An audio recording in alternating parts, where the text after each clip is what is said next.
Welcome back to another episode of the ABL review. This time we're talking about the North for Week 5, Season 22.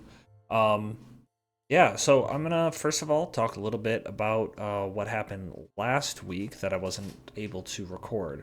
Um, so we had the Maryland Mystics taking on the Santa Fe Suicune. I didn't like the Umbreon set out of Darren. Um, I I think I harped on it 2 weeks ago when I did this. I don't like the sub pass on Umbreon. It's such a passive Pokemon. It needs all of its move slots. Don't like it. I still refuse to like the Sableye set from Michael, despite his successes with it thus far. I still don't like it, and I'm just gonna. That's my statement on it. That's the last time I'll talk about it. Um, but also, I think Darren could have won had he terastallized his Glastrier, because on the screen right now, or assume on the screen, yeah, it's in frame right now. On the screen right now, you see the Terra types that Glastrier had. If it had Ground, especially, if it had Terra Ground, it would have lived the Ivy Cudgel from Ogerpon and been able to KO it, and then he would have probably had enough HP to then be able to live a hit from Raging Bolt and KO it. So, I really think he choked there at the end. I think he had a good chance to win and let it go. Then we also had Drew and the Detroit Steelwings taking on Jabron and the New England Pat Rats. I liked seeing the cool Shell Smash Macargo set from Drew. Not something you get to see very often. I'm glad he got to pull it out here. But Jabron just out prepped Drew. All of his sets were good to go. He played to perfection. And he brought all the right stuff. Then we've got the Seattle Marinas and Brett taking on Dakota and the Blackburn Snovers Pokemon Club. I liking what I'm seeing out of Dakota this season. He knows this team really well and he's using it well. I'm going to take a little bit of blame for this loss for Brett because he showed me his team. He's like, "What are your thoughts?" And I thought that Terra Ground Freeze Dry Cryogonal had an awesome matchup. I still do think it would have had an awesome matchup. So he ended up being like, "Yeah, that's a good point. I'll put that on there." He ended up bumping Tinkaton. And Tinkaton would have obviously had Gigaton Hammer, which would have been able to deal with the Florges. And Dakota really knows how to play Florges well. And it was able to bring him back from the brink here. I think, I'm trying to remember in that game, something put in a whole bunch of good work. The Hisuian Typhlosion was really laying the leather to the Snovers. And Fleur just came through and was able to get the job done. So well done there. Then we also had the Dallas Drills taking on the Orlando Magikarp. Honestly, just great prep by Kyle. He battled through some crucial crits. I want to say he got crit on 2 separate Moonblasts from Enamorous, which I feel one of them was definitely mattered. There was one against Screamtail that probably wouldn't have KO'd. There's one against Arboliva that probably wouldn't have KO'd, but he was able to battle back from that and come away with a win. Getting wins over Zach is typically pretty rare, so take him where you can. Good job, Kyle. And that wraps up talking about last week's games. So let's get into this week's games. So leading off, we have the aforementioned Kyle taking on Darren. Darren didn't bring Umbreon, so that's already a great start, right? So let's hop into this. We've got Hitmonchan leading off against the Screamtail. I'm just going to go for the knockoff. Interesting that Kyle decided to bring Leftovers on a screen set. That's something I'm typically pretty against, but I'm sure he had his reasons. Rotom Heat's going to come out and be able to take this Dazzling Gleam pretty well. Probably scared of a Thunder Wave there, but ended up not coming to fruition. Teleon's going to come out. That's obviously going to scare in the Primarina. This is going to be able to take that hit quite well. I think we see a U-turn and a flip turn here. Yep, as the Arboliva comes in, sets up the Seed Sower, and Glacier is going to come in to take on the Arboliva. Now here is just, I'm so excited by this because I just ragged on Darren for some of his sets, and I am so excited to see this item come into play. The Clear Amulet prevents the stat drop. Now, unfortunately, you're going to see here that The Clear Amulet doesn't stop the Arbaliva from gaining HP, but it does stop Glashier's stats from getting dropped, which is a big deal because you're going to see him fire off this Heavy Slam. I don't know if that crit mattered. If it did, I don't think it's something that would have been sustainable for Kyle to try to stay in and take that. So I don't know for sure. I'm not going to calc, but I'm happy the Clear Amulet came into play because then you see him get this boost here. Takes that Flamethrower decently well and is able to get the KO with Avalanche there, get another boost, and gain a little bit more HP from the terrain, and live this Headlong Rush, and fire off an Avalanche. Now, I'm surprised that Lycanroc Dusk didn't come in to try to finish this off. I think that would have been the play for Kyle, because now he's down 3-6, and he doesn't have a ton of outs now. He's lost a lot of his offensive tools. Now Lycanroc's going to come out, and he's going to go for the Accel Rock, just a nice, reliable Accel Rock. Iron Treads is going to come out. Surprisingly, I don't think I have a Steel-type move to hit the Scream Tail, which is surprising. But at this point, like, Darren's playing very safe to try to preserve the 6-0, because he needs it. This is, spoiler alert, his first win on the season. So I think that he's just like, I'm going to get as much Peru as I can. That's important. And he plays very safely to preserve this, which he can afford to do. So yeah, and then there's just some business at the end here with the Scream Tail and Primarina. Like, Kyle's trying to make him work for the 6-0. I respect that, but I don't think he has much of a hope at this point. You see the Psychic Fangs, which is also just a nice prep to show off there. I like that a lot. But overall, just well done by Darren. This is just a masterclass in prep here. Maybe a couple of mistakes from Kyle, but overall, just Darren did super, super well. I'm going to wrap this up. Yeah, obviously doesn't have a Steel move to be able to hit the Scream Tail. I think Kyle stops fighting towards the end here because he's like, I'm just wasting everyone's time. So skip. There it is. So Darren comes over with a 6-0. I think maybe the first one in the North. Let's take a real quick look because I don't remember. Is that the first one in the North this season? It looks like it is. I'm not going to check the South right now. I don't think there's been a 6-0 over there, but there may have been. Next, we're going to quickly move on to Drew and Brett. I don't think that I have anything to say, like, you know, previewing this, so we'll just hop into Iron Crown versus Electrode. Obviously, the Iron Crown showing off that it's Scarf there. Good information to have. We'll switch out on the Appleton. Cleavor is going to come in. That's going to force the Terra Fairy on the Appleton. I think maybe Brett was hoping to force a switch there as he's able to get up rocks. And then the Leech Seed is going to come out, which is going to end up being a problem for Brett as this game goes on. Obviously, the Tinkaton's here to try to scare that out with the Gigaton Hammer. Decent damage to the Donphan as it's going to take the opportunity to spin away these Stealth Rocks. It doesn't get a static pair. We do find out that there's a static Hisuian Electrode later. But Tinkaton's value just went way up since there's 2 fairy types for him to potentially have to deal. We're going to get the Intimidate off on the Donphan here as he sets up the Stealth Rocks.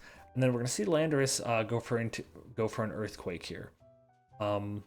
So I don't know exactly what Brett was expecting to have happen. I think he probably predicted the Donphan was going to switch out.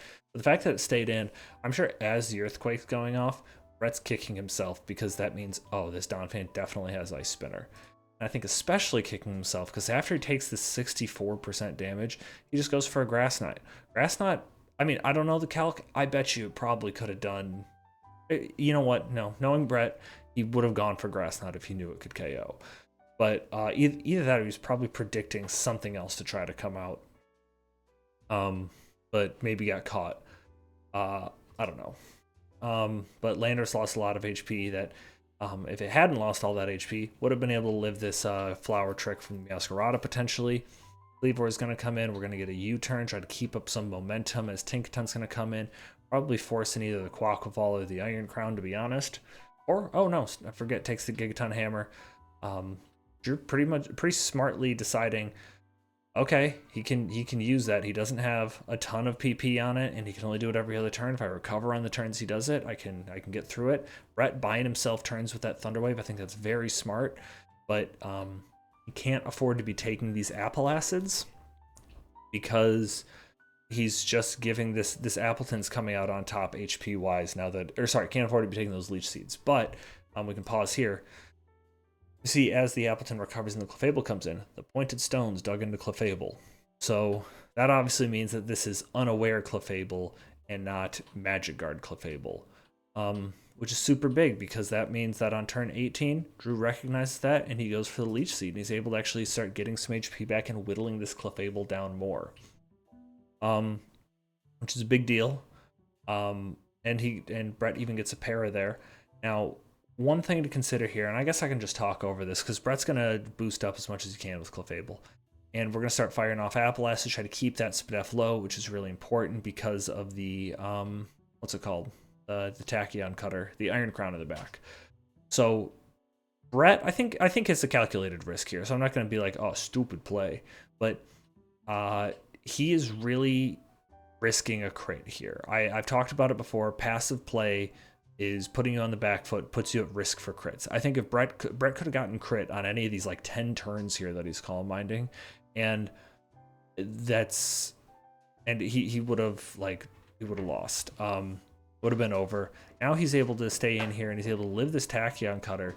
I wouldn't say comfortably, but he's able to get off a big Moonblast, decent damage, but because he is unaware, not Magic Guard, he's gonna lose HP to that Leech Seed. If you like, obviously, you don't know going in what you're gonna need unaware or Magic Guard. If he had been Magic Guard here, that's a much easier interaction. Like Clefable could potentially have taken that game just from that point because it would have been at a much better HP taking on the Appleton. Wouldn't have been giving the Appleton HP as well. Would have been able to come through there. But it didn't happen. I'm gonna see Tinkaton go down to the Tachyon Cutter, which that's rough. Not a lot of things on his team could afford to take a Tachyon Cutter. Obviously, he had to pick something that was going to get sacked there. But it's going to be harder for him to deal with those two fairy types as well as take on the Meowscarada at this point. Comfy's going to come in on this Shadow Ball. Get a special defense drop, which is good. And this is where Brett gets kind of a lucky break, and we see the Draining Kiss, which does make contact and paralyzes the Comfy. And now we're going to see Sucker Punch. Unfortunately for Brett, does not activate static, but he is able to get the KO with the Terra Fairy Terra Blast on the Electrode. Awesome play there for him. Cleavor is going to come out and get rid. This is also Choice Scarf Cleavor. I think is going to be able to get rid of those hazards and get Latios in on this flip turnout. Just really trying to get the right Pokemon in. Clefable's able to get in against the Appleton. That's big. Calm Mind's a play that Brett made because at this point he's playing to the choke. He's hoping he goes into a Comfy or stays in and gets paired again with Appleton, and he can get off a boost because Drew makes the right play and goes right into Iron Crown to be able to fire off a Tachyon Cutter. At this point, I think everything's weakened where he just cleans up with Tachyon Cutter. Oh, but he's not going to risk it. He's just going to go for the the Comfy here, which is going to go down to the Stone Axe. And then Quaquaval is actually going to be the one that comes in and picks up the late game KOs here. Quaquaval, so easy for it to get out of hand. You just saw it there. It basically was able to do Aqua Step, get a KO, and get the boost effects of a Dragon Dance on top of being an 80 base power water move. Isn't that crazy? But Drew comes away with a win here. Brett having a bit of a down season, 2-3. This is, I can't remember for certain. I don't think Brett's ever had 3 losses in a season. Maybe it's the travel, maybe it's just his team, but Brett's struggling, and there's a lot of parity in the North. So that doesn't mean he's out by any means. I think he is. We'll take a look at the standings after we're done. But very different vibe we're getting from this season. Now we're going to move on to somebody who is, I think, kind of surprising everybody with the season they're having. Is Dakota taking on Jabron. So we'll hop into this. And so before I start, this is a fairly standard game that Dakota's been playing so far this season. It's not super flashy. It's not super technically proficient, but Dakota knows Dakota knows what this team is designed to do. He's bringing the right stuff. And it's easy to be like, I'm a rain team, I got to bring this stuff. And Dakota's not fallen into any of those traps. I don't want to diminish anything he's been doing. Like he had a really bad season. What was it? Probably season 2019? I don't think he got a win on the season. Went down to the South. No, I guess that was season 20. Yeah, season 20. Season 21 didn't get a win. Season 21 goes down to the South and makes it to the South Finals. And now season 22, he's back up here. I think some people thought he would struggle considering last time he was in the North. Didn't do so hot, but he is, arguably the best team in the North right now, or at least one of, right? So we'll hop into it here. We got the Swampert lead versus the Pelipper. Just gonna get a hard U-turn out. Got to preserve Pelipper. It's important for that.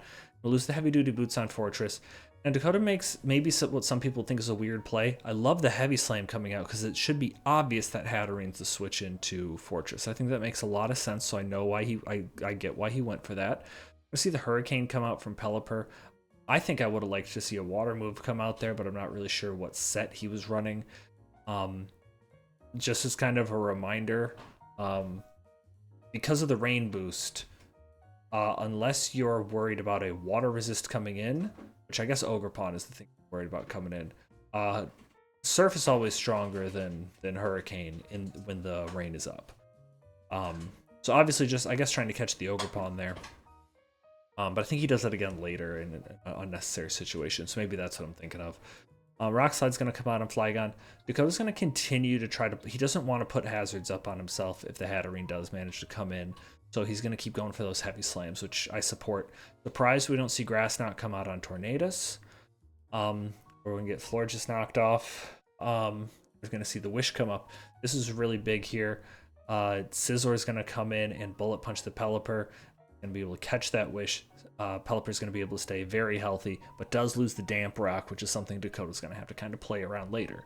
Dakota's still playing conservatively, doesn't want to let that Ogerpon in for free, as finally the Hatterene comes in, which allows the Overquill to come in, force it out. Scizor is going to be able to take that Gunk Shot, obviously, because it's a Steel type, put the Terra into water, both offensive and defensive here, able to take advantage of the Swift Swim. I think this rain went up before Pelipper lost the Damp Rock, so he still is going to have 3 more turns after this. He makes the most of them. Lives the first impression from Flygon, gets the Crunch KO. Swampert's going to come in. He's going to preserve it. I think that's smart. He's running out of turns there, and he doesn't want... He knows he wants that speed for later. He can still take advantage of Overquill there. Hurricane comes out, does good damage, but he's even able to hold on to the Tornadus because of the flip turn. Hatterene's going to come out. At this point, Mamoswine doesn't really need to do anything, so it's a good thing to come in here on the Hatterene, because if he loses it, not a big deal. Ogerpon Wellspring's going to come out, take a pretty good chunk of damage, even on a resisted hit from the Heavy Slam there. I'm going to see the Horn Leech come out, get a little bit of HP back, because Dakota's running Scarf Mamoswine again. Good play there. The Pelipper's going to come out. Dakota realizes low Swampert. Iron Moth can get KO'd. Ogerpon's low enough at this point. And Hatterene's getting down on low health. Time to bring in the Pelipper, try to scare this Ogerpon. He manages to live the... manages to live the Horn Leech there. Goes for a Hurricane. Surf would have picked up the KO. That's what I was talking about right there. At this point, there's no downside to going for Surf. We know he's not choiced. He obviously doesn't, so he must just, I guess he just doesn't have a water move, is my only explanation. Because if he had gone for Surf, it would have done more and KO'd the Hatterene. Not that it matters at this point. This is just, he's cleaning up now, right? Because at this point, Overquill can come in and get the last 3 KOs, giving it 5 out of this game. So, well done to Dakota. Really using this team very smartly. Really impressed with what he's able to do. And gets another big win. And finally, that's going to lead us to our marquee match of the week. Marquee match of the week. Now we have a theme. So there we go. We've got the, I think, reigning champ. Did Zach win last season? I think he did. I feel like he did. If not, I'm sorry. It's either him or Brett who won last season. I can't remember. I think it's Zach. taking on currently the top team in the league right now in Ishii, who, runs some unconventional sets. I've been critical of it, but it's been working for him, so I probably have to back off on that, right?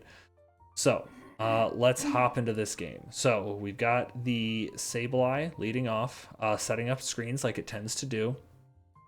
And we've got the Sandaconda coming in, putting up Sand Spit. And I think I was critical of this a couple weeks ago. The Sand Spit on Sandaconda, I don't really get, because the only thing on this team that could even possibly run Weather Ball is the Chandelure. I really don't think it needs that here. It just seems like I don't think Sand Spit is typically the best move. I guess it doesn't hurt in this scenario, but I don't know. I'm not a big fan of the Sand Spit. So Serena's going to come in as a Stealth Rock Scope. I kind of expected a spin here, but I think smart play by Ishii to go for the Fire type there. Blocked a potential, because either it would have been Power Whip or even maybe a triple axle if thought like a Corviknight was going to come in, or even Ogerpon Cornerstone. So Terrafire blocks that. And then he's also able to go for he goes for Glare. I figured he would have gone for Terra Blast there. And then I'm also really surprised that he decided to hard switch out into Ogerpon here. I figured he would just, you're faster at this point, go for Terra Blast if you have it. Pick up that KO and get the Serena off the field. It also stops any hazard clearing that could have happened. So that's kind of an odd play by him, and he loses a lot of HP because of it. Goldengo's going to come in. You see a U-turn come out.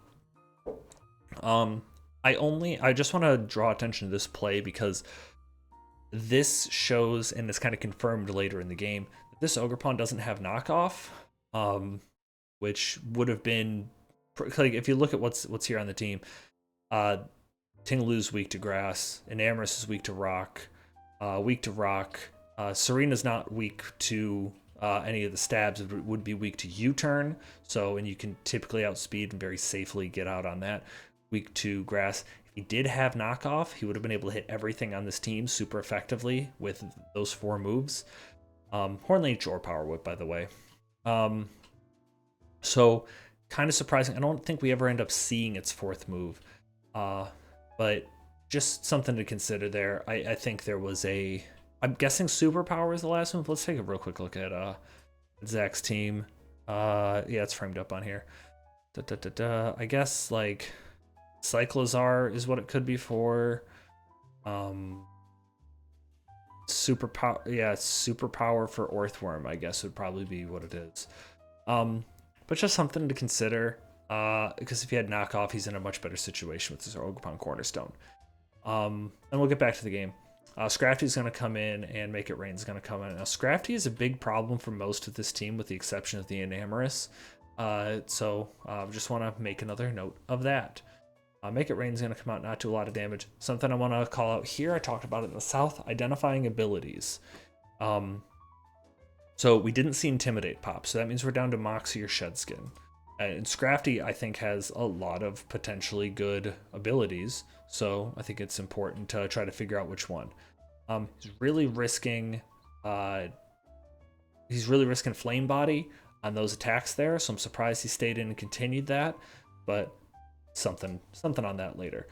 The Chandelure's going to come in and take a Hurricane and then a Scorching Sands and hit it Self-Confusion. So bad luck streak there from Ishii, and I think that kind of starts a trend for him in this battle. He is going to save the Chandelure, but I'm surprised he stayed in. Like, he had to know that this Moltres had Flamethrower. So he just lost a lot of HP on his Corviknight for no good reason, and again, there's the Flame Body. I think that's an unnecessary risk. We see the Enamorus dodges a Will-O-Wisp here, but that doesn't super matter because it wouldn't have changed any of these calcs here. Pain Split come out, and he's going to be able to pick up the KO with the Moonblast. Sableye is going to go down. And then I'm surprised here, I guess it's probably just because of how low the HP was, but I'm surprised we see Enamorus get sacked to the Ivy Cudgel.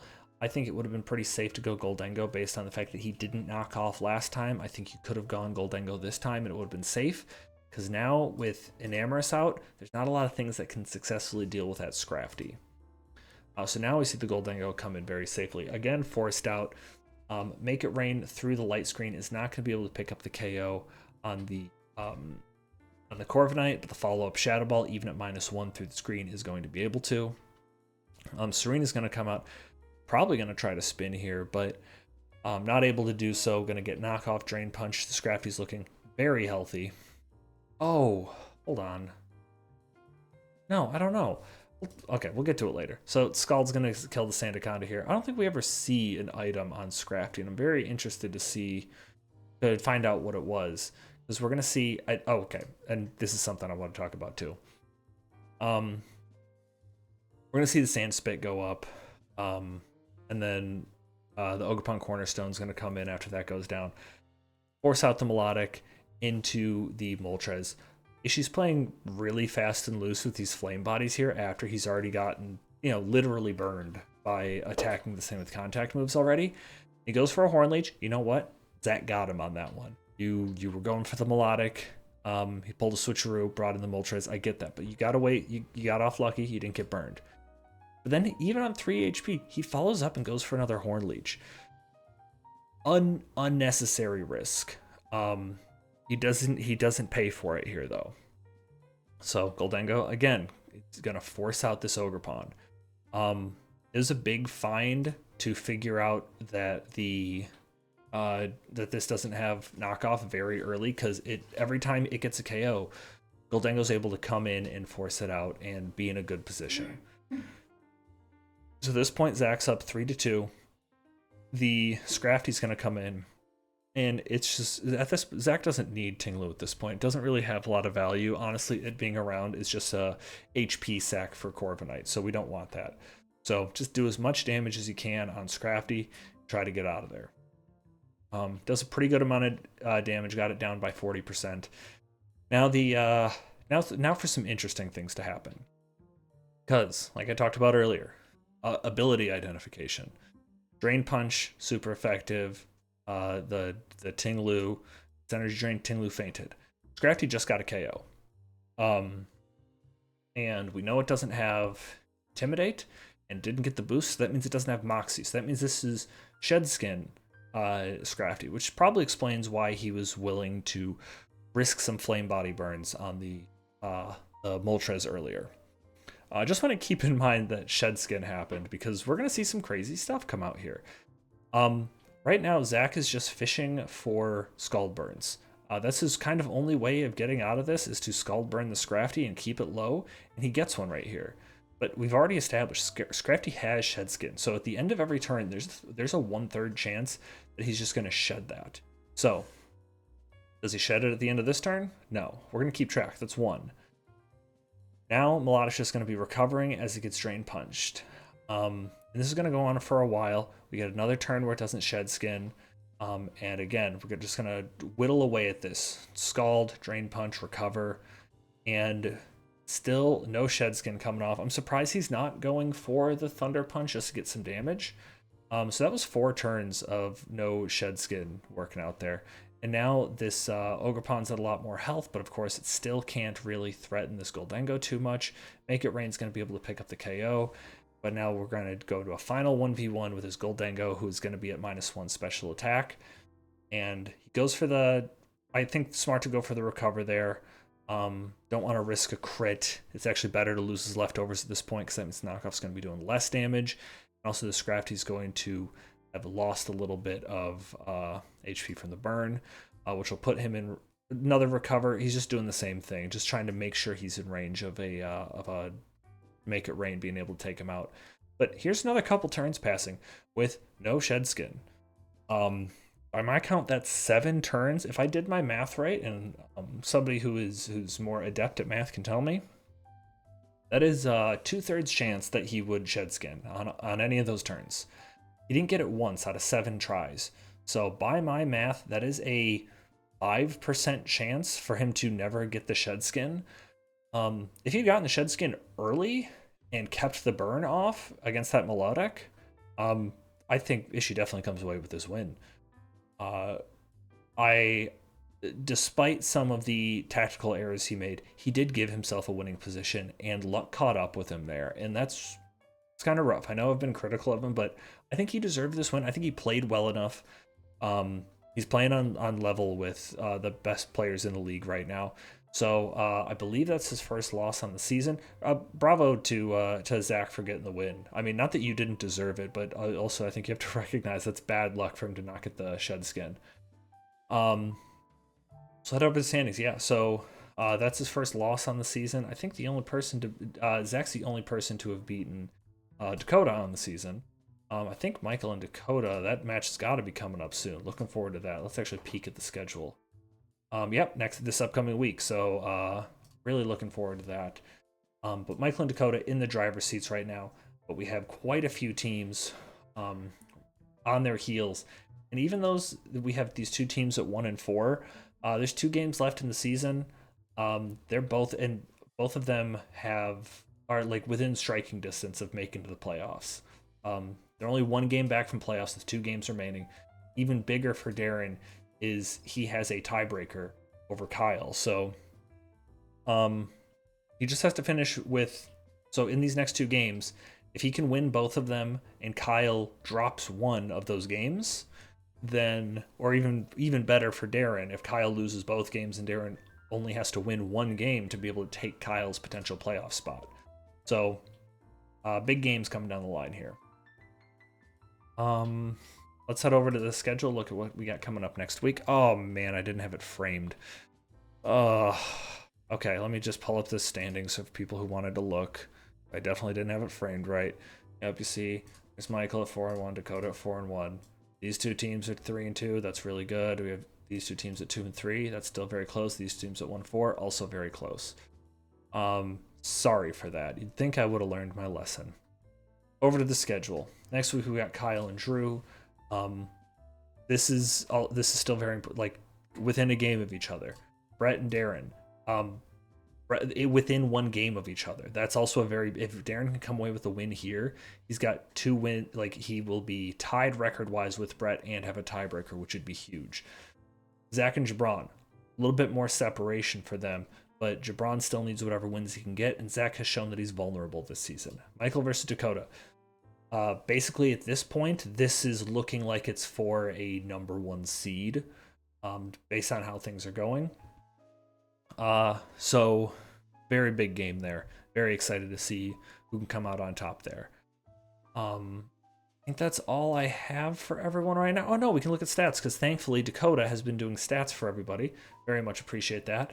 And no wonder he's been doing stats. He wants to show off that Overquill through the first 5 games has 12 KOs. He's been using it extraordinarily well. Same thing with Mike with Ogre Pawn. Like I said, I think it probably could have gotten even more KOs this week had he had knockoff. He was right there on the cusp, but he was going up against his foe Goldengo here, who was able to shut him down, who had a big week. Enamorous has been doing really well. Hisuian Electrode, I think this is a Pokemon that on paper is actually pretty impressive just because of the speed and stats, and it turns out it's also pretty good in practice. Not something I've really thought would end up being the case. Florges, no surprise that Dakota's managed to keep that in the top 10 as well. Arboliva struggling, Donphan, but again, these are Pokemon that play specific roles that are going to come and do a thing, but Arboliva, I think the only Pokemon to come to every game and faint every game. Scrafty and Ogerpon both soaking up a lot of hits, largely in those last 2 games. Appleton being a big hit sponge. Overquill surprisingly also taking quite a few hits for being such an offensive powerhouse so far. Oh no, these are attacks dealt. Oh geez, that's okay, my bad. That makes more sense. But these are Pokemon who just sit on the field and fire off attacks, so that's why they're here. Ogerpon, I guess though, probably not sitting on the field as much, but just every time a Pokemon goes down, it can come out and fire off 1, maybe 2 attacks and get like a 2-hit KO on something. Ishii's been using it very well. Most hits taken, Florges, that's no surprise, especially after I had a standout game. Umbreon, you know my thoughts on Darren's Umbreon. Screamtail, this is what it does. Arboliva, this is what it does. Rotom, also pretty high on the most attacks dealt leaderboard. Not super surprised that it's there. Also in the top 10 on KOs, isn't that fun? But also, 5 appearances, 4 deaths. So something to learn there about Rotom and what his role is on teams. I think that wraps it up. No ad drops this week. I haven't gotten around to updating Terra's. I didn't mention the ad drop, one ad drop in the south, so my bad on that. But I want to thank you all for listening. It's been a great season. Thanks again to Dakota for keeping up on stats. Thanks to Brett for making the doc run smoothly. And I want to thank you all for a great season so far. Looking forward to the final 2 weeks. I'll see you again soon. Goodbye.